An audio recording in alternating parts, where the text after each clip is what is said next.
اللہ کی مخلوق ہے بھائی. کوئی اللہ کو اللہ کہتا ہے, کوئی خدا کہتا ہے, کوئی بھگوان کہتا ہے, کوئی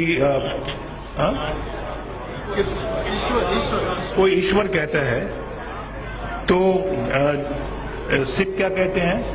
سکھ بھی اپنا واحد گرو کہتے ہیں. تو یہ تو بھائی اللہ نے مخلوق پیدا کی ہے. قرآن نے کفار کی مذمت کی ہے اور توحید کا جو نظریہ 14 صدیوں میں رائج رہا ہے, ہولی میں اس نے اس نظریے پہ حملہ کیا.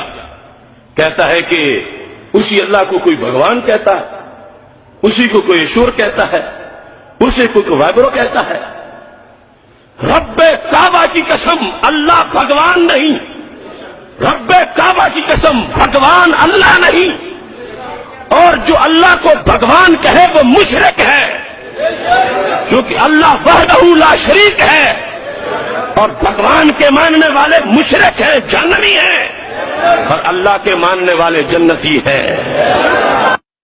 جو قادیانی حضرات ہیں, احمدی حضرات ہیں, یہ بھی ہمارے ملک و قوم کا سرمایہ ہیں, ہمارے بھائی ہیں, ہماری بہنیں ہیں.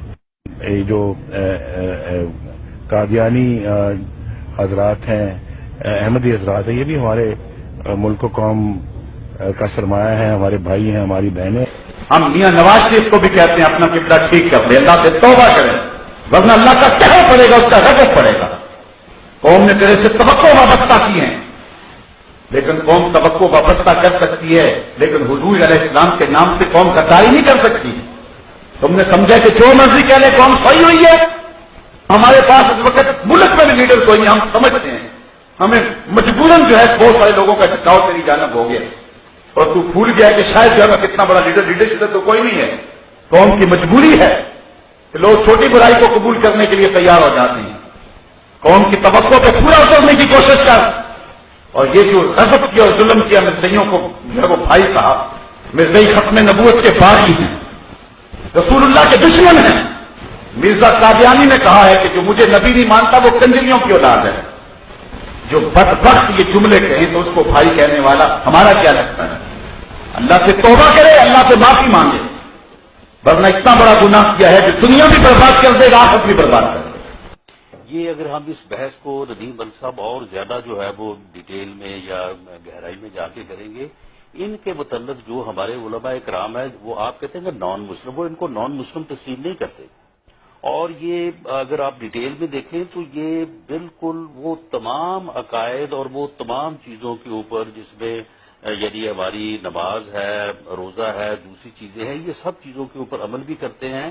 یہ اپنی مساجد بھی بناتے ہیں, اس میں اذان بھی دیتے ہیں. صرف آ کے اس پوائنٹ کے اوپر جو ہے یہ اختلاف کرتے ہیں. باقی رہ گیا الو, اس الو کی کوئی حیثیت نہیں ہے, سمجھ آئی؟ اس الو نے جو بکواس کیا ہے مجھے تو اس کی سمجھ بھی نہیں آئی کہ اس نے شراب پی ہوئی تھی یا اس نے بھنگ پی ہوئی تھی. ہاں جی, مجھے نہیں سمجھ آئی کہ ایسا تو گدھا بھی نہیں غلطی کر سکتا. کیوں جی؟ درخت اور پتے بھی غلطی نہیں کر سکتے, دریا بھی غلطی نہیں کر سکتے, جھلے کتے بھی غلطی نہیں کر سکتے. میں نے نہیں سمجھ آئی کہ ایک وزیر قانون ہو کے انہوں مسئلہ ختم نبوت سمجھ نہیں آیا. اگر اس کو سمجھ نہیں آیا تو وہ آ کر ہم سے سمجھے یا پاکستان کی جان چھوڑ دیں. ہاں جی, بس ایک ہی علاج ہے کہ وہی ایک مچھ نو بندہ ایک طرف نپے, دوسری مچھ نو تو انہوں بمیریاں دے. ہاں جی, تو پھر انہوں گٹر بند کر دیتا جائے, پھر انہوں باہر لیا جائے, پھر پوچھا جائے کہ ہاں جی مطلب وہ نہیں جی وہ تو میرا ایمان ہے, وہ تو جی مسئلہ ہی ہو رہا ہے جی, وہ تو بالکل مجھے سمجھ آ گئی.